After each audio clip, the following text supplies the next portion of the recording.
Communications Minister Khumbudzo Ntshavheni is set to hold talks with Telkom to stave off a High Court review of ICASA's spectrum licensing invitation. The minister is looking to reach an out-of-court settlement on the spectrum auction. We're joined by Dominic Cull, a telecommunications regulatory lawyer, to give us some insight into this. Dominic, good afternoon, compliments, and thank you very much for your time this afternoon, sir. What is really this case about? I mean, many of us and viewers, we know there's this issue about spectrum and there's a range. What is the fight here really about between Telkom and government? Well, the fight is between Telkom, government and the other operators. And, let's be clear, this issuing of spectrum to these operators is incredibly important for those operators. The spectrum is their lifeblood. It's what they use to provide their services. So, Telkom is saying, well, this spectrum auction, that sets how competition will look for South Africa for the next 20 years. So this is a really important occasion. And we feel like we're not being listened to. Accordingly, we're going to court. So for everyone, for consumers, for government, for Treasury, for the operators, this is a critical time period, a critical process. I think everyone except Telkom and probably, the lawyers who stand to make lots of money here are very happy with what Telkom's done at this stage. I understand Telkom is unhappy about the auctioning of bands below a particular frequency. And why would that be if you say that the spectrum is important to many operators? Yeah. So Dan, without getting overly technical, we've all heard about this broadcasting digital migration process, which, was meant to be completed in June 2016, but has been ongoing, and which the current minister has committed to completing by the end of March 2022.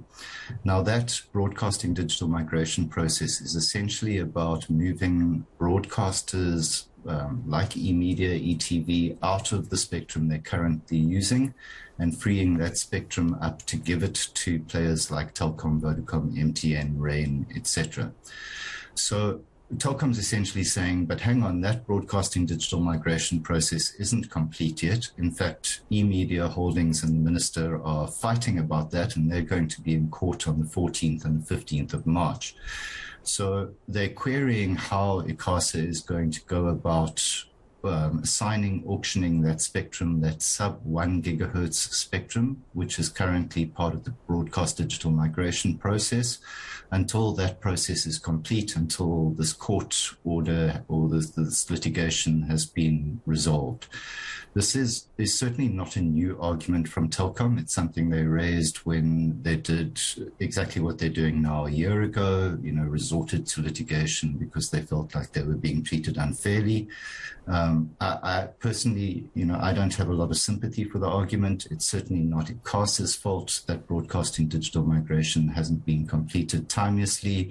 And the regulator, ICASA, has made it clear that it will accommodate Telkom's concerns where spectrum is not immediately available. So that's the issue around that lower 700, 800 megahertz spectrum. Yeah, Dominic, just to advise you, I'm going to ask a quick question, but I might have to, as you're responding, have to go out of this interview, go to Polokwane, where we're watching developments there on the ground just before the president speaks there of the ANC and the ANC meeting. Dominic, but this delay of this issue of spectrum is affecting any plans to reignite the economy, because we know how important this spectrum will be in terms of the digitization of our economy. 100%, Dan. So there's going to be incredible pressure on Telkom now. You referred to, the fact that the minister wasn't consulted before or wasn't informed or approached before they launched their litigation, and that there will be now some engagement. And I see Telkom has in the last couple of hours talked about settlement. Yeah.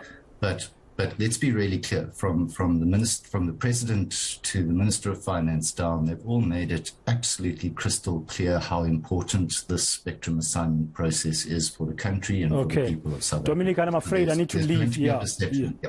Sorry, Dominic. Unfortunately, I have to go to this live event. We have a developing story because, at about 3:30 or so, we're expecting the ANC president to address the party's supporters in memory of the late ANC Youth League activist leader as well, Peter Mugaba.